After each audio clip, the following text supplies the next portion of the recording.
Yeah.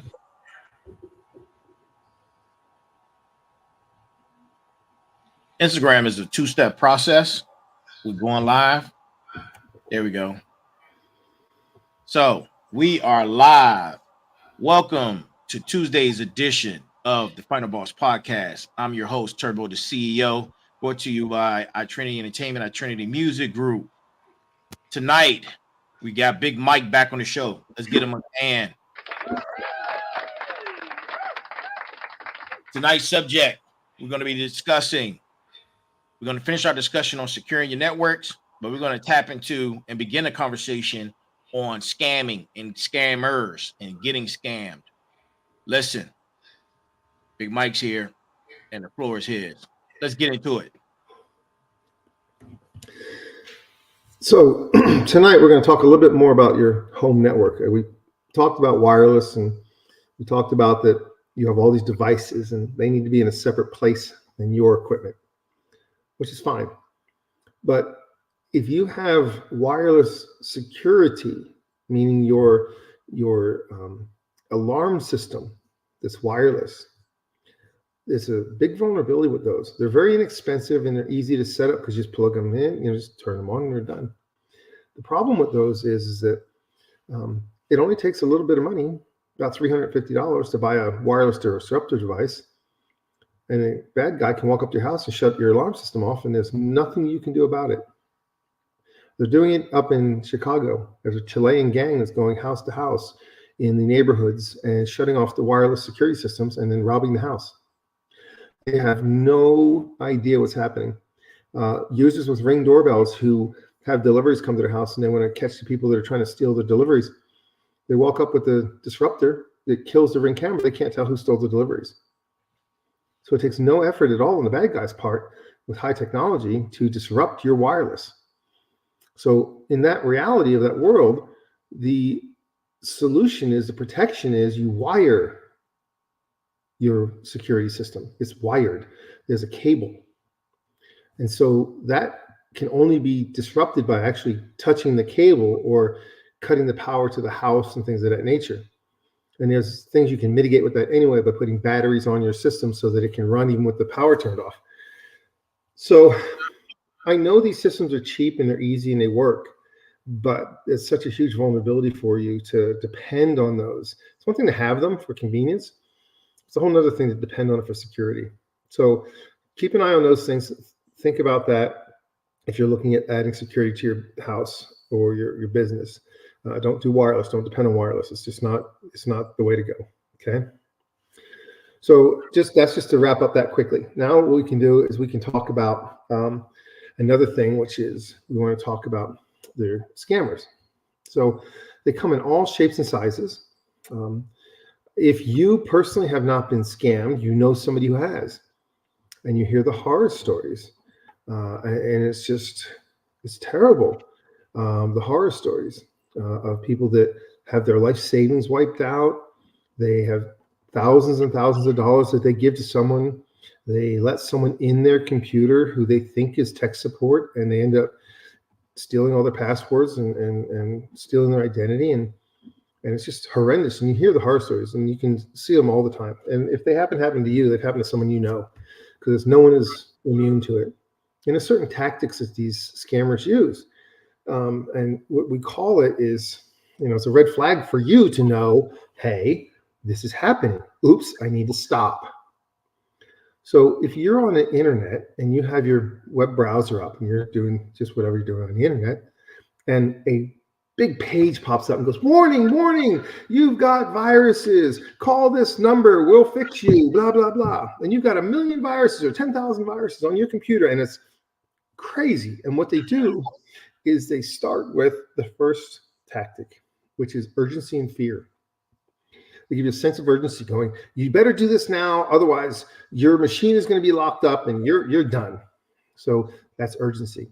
Fear is that you can say, they'll have ones that pop up that say, this is the CIA, this is DEA, we've been monitoring you, you've been doing bad things, you better call us, blah, blah, blah, blah. So they threaten legal action, fines, arrest, and if you don't comply immediately. So what happens, that makes you not think rationally. You panic and you do what they tell you, because as humans, most of us are programmed from birth to do what you're told, right? So most of us are not, skeptics. Right. So a skeptic would go, whatever. Look, the DEA is never going to call me. If the DEA wants me, they're going to show up my doorstep, okay? Right. The FBI is not going to call me and put a thing on my computer, right? They're just going to show up my doorstep, kick the door down, and grab my computer. So you have to understand that's the way that works. Microsoft is never going to call you. Microsoft doesn't care about you. They're not going to say, well, we're here from Microsoft because we found you have a problem. No.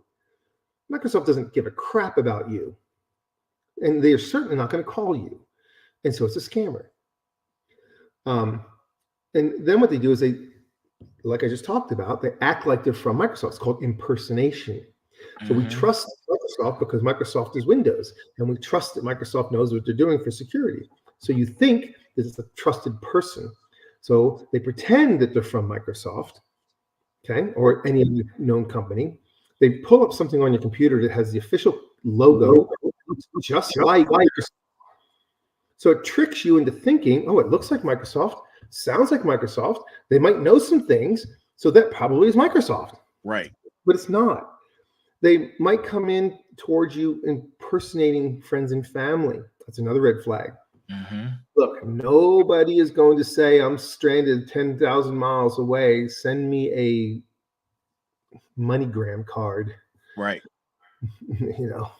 Yeah. I just got kidnapped. Send money to get me out. Whatever. That doesn't happen.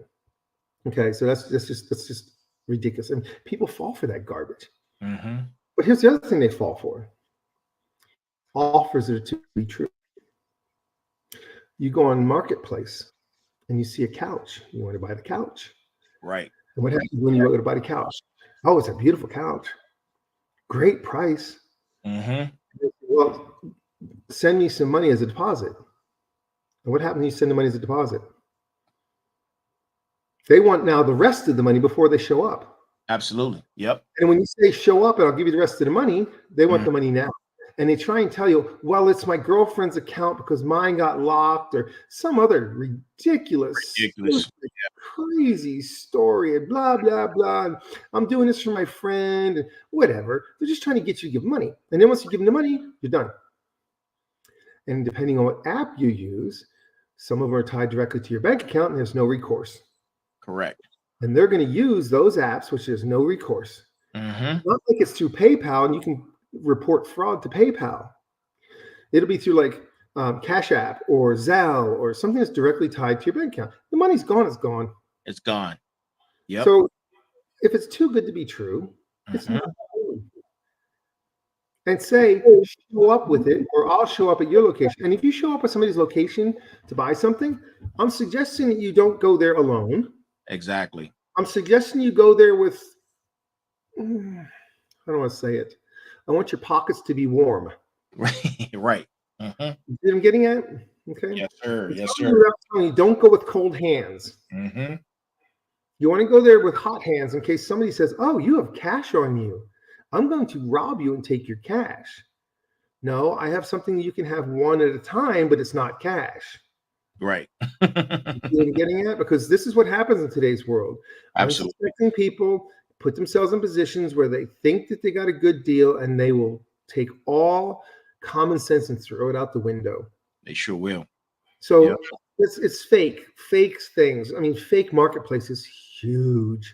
Yeah. Fake Craigslist used to be the thing, but now it's fake marketplace.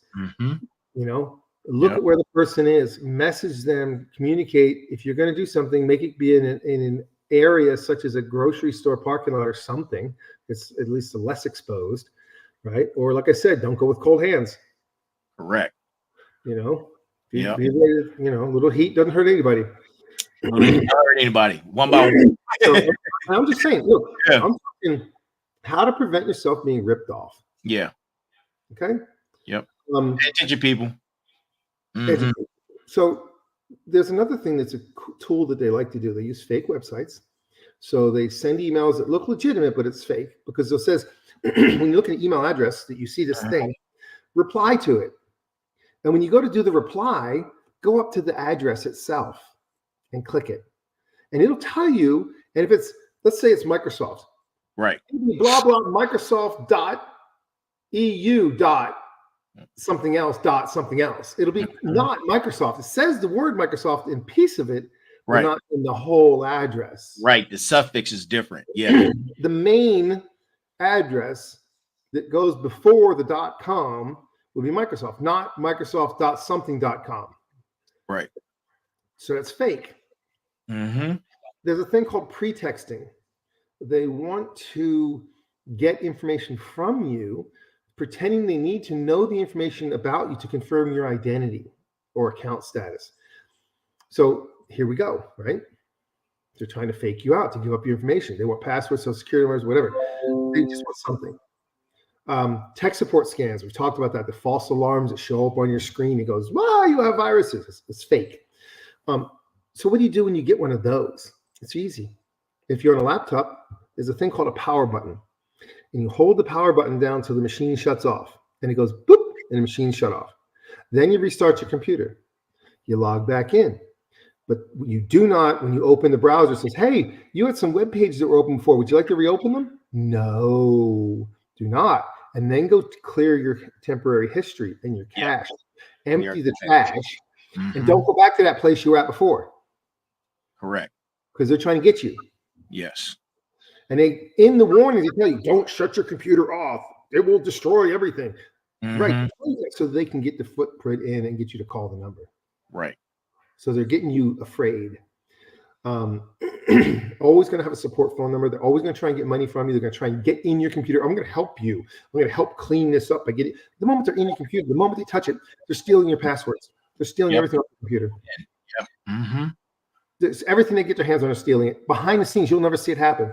Because in the one screen, you see them moving around and they're doing nothing. Behind it, they're stealing all your data. Absolutely. Because they're already in your computer. Yep. You've given them access because you're unaware. I'm saying it delicately and nicely because you're unaware. You don't know. And I've actually had business clients who they call and go, I don't know what this is. What's going on? I says, why didn't you call me first? Why'd you call that number?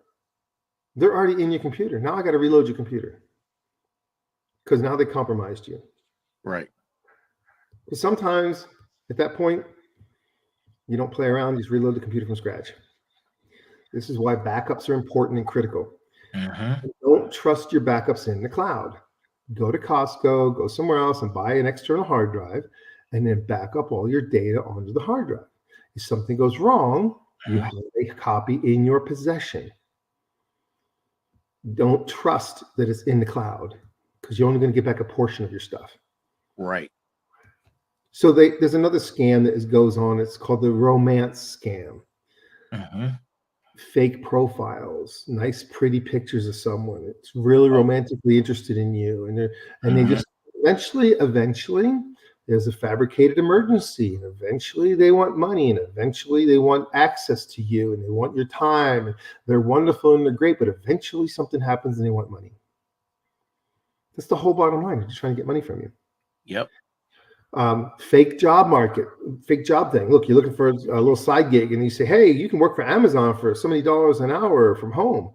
You really seriously think Amazon's going to offer the world out in the open jobs through a Facebook link? Right. You get hired at Amazon, you go to their website and go look up their HR stuff and go look for job opportunities there. Yeah. And do they care about hiring you in the United States of America at a high rate of salary when they can hire 20 people overseas for less money? That's a great point. They're not going to hire you. They don't care. But they're manipulating you because you need stuff. And what are they doing? By doing that, they're trying to get you to give up your information. See, now you got to give up personal information to become an employee. I need your name, social security number, your banking routing number, because I'm going to deposit your paychecks. You see what happens now? You think you got a job, and in reality, they're just scamming all your information from you. All your stuff. Absolutely. Yep. And then, so the job scam is a big one. Yeah. That's a big one. That's definitely a big one. And there's so many layers to that you can, we can go into a whole session just on job scams alone. Mm-hmm. So that's a whole thing. Yeah. And we look at fake invoices. You get a deal that says you got a fake invoice or fake delivery. You always look at the fake delivery. You got a FedEx package. Click here. Right? Yeah. There's one that's going on right now. It's very, very, very popular. It's happening with the scammers. And what it is someone gets compromised inside of a Microsoft Office 365 world. The system now goes out and starts grabbing all their contacts and sending a SharePoint document to everybody saying, hey, I sent you this document. I need you to go ahead and open it. And it asks for your Office 365 credentials to open the document. The moment you try and click that and enter your username and your password, they just gathered your username and your password and they just compromised your account. Yep. So how do you protect against that? If you get an email that you're not sure about what it is in any way, shape, or form, number one, you never click it. Number two, pick up the phone. Call the person directly. You go, hey, did you send me this? Did you send me this? Nope, I didn't send you that. And what they do is, once they compromise your account, they'll go online into your Microsoft settings and they create what's called rules. The rules are any new email mailbox, delete it or hide it. So when people start replying to the emails going, hey, what is this garbage you're sending me? It's bad. I don't know what it is. You never see those, which allows them to be impersonating you for a much longer period of time, which gives them a higher chance of success of compromising more people. So it creates rules because once they're in your account, they can create rules. You get some email, but never reply to the scam that they just sent. They'll hide it. They'll hide their tracks. Wow. People, I hope y'all are paying attention. We have a great series that we've started, and it's a lot of information. Before we close out, I have a few questions, Mike, that I wanted to ask you. And the first one is, in your opinion, how do social engineering techniques play a role in scamming, and what psychological factors do scammers exploit to manipulate their victims? So we talk about some of them, right? Where they do the emergency, the fear, and what they're doing is they can go online to your social media profile and start to learn about people who know you. And once they learn about people who know you, they can try and tie that information in to give themselves legitimacy. Right. And so that's social engineering. Social engineering is learning everything about your target and then exploiting them from whatever direction, right? Fake GoFundMe pages. Things of that nature happens all the time. Somebody will get out there, steal your Facebook account, or create a new one with your pictures, just a new one with your pictures. They know your contacts, and then they go create an invite to all your contacts, and they do a GoFundMe saying, hey, I'm in the hospital, I got diabetes, my insurance isn't covering it, I got hospital stay, I got thousands of dollars of unpaid bills. Right. And that's what they do. Yeah. So they take enough knowledge about who you are to people that you know to get them to give money. And there's so many layers to that. It's ridiculous. Yeah. But so that's what they do. They learn about you. Once they know everything about you, it's easy to manipulate you and other people who know you. And all that information is out there. This is why you have to use what's called two-factor authentication.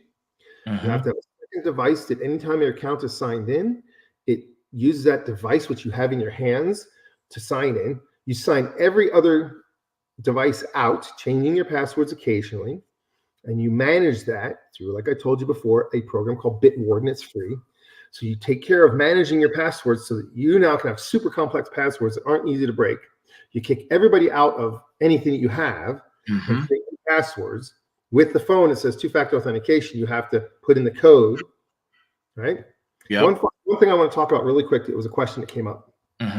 How do you protect your health records? Oh, yes. Okay. So your health records are protected under law by what's called HIPAA and the High Tech Act. And what that means is that your provider, your health provider, has to take precautions to protect your data. But one of the things that you need to make sure of, this is super critical for you, so nobody can log in as you, because you can't prevent the doctor from being compromised, but you can prevent somebody from compromising your account. So in your patient portal, you must turn on two-factor authentication. So nobody can sign into the portal without being you, holding the phone, getting a text message, getting a call. That protects your health records from somebody acting like you to get to your health records. The doctors and hospitals and facilities have a very strict regimented process and procedures they must follow to protect your records. They have to have high encryption. They have to have, robust backups. They have to have secure networks. They have to have policies and procedures in place, what to do for alerting anybody who's been compromised. So if you've been compromised, I have to let you know.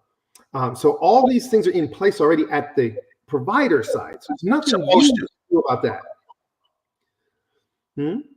I said supposed to. Of course, but it depends on who your provider is, of course. Yes, correct. But the big hospitals, you don't have a lot of choice in the matter because they're they're using the big systems because that's what they do. So what you do is, if you're going to go to a small provider, a small doctor, ask them what their system is. What is your electronic health records system? Now you know if they're using a legit good one or if they're still doing paper charts. And then at that point, if somebody's doing paper charts, you want to get a physical copy of your entire paper chart and you take that and lock it up in your safe. That way you have a copy of your chart. Then it's in your hands. Yep. It's in your hands, people. Listen, before we go, we got a few minutes. Last question. What resources and strategies should individuals and communities utilize to report internet scams and educate others about staying safe online? Real quick.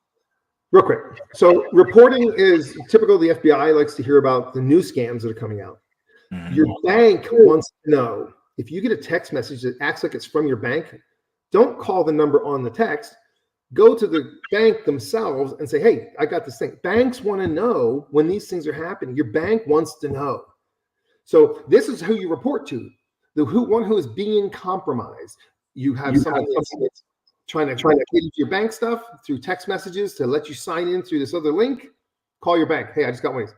Thank you for letting us know. We're dealing with it.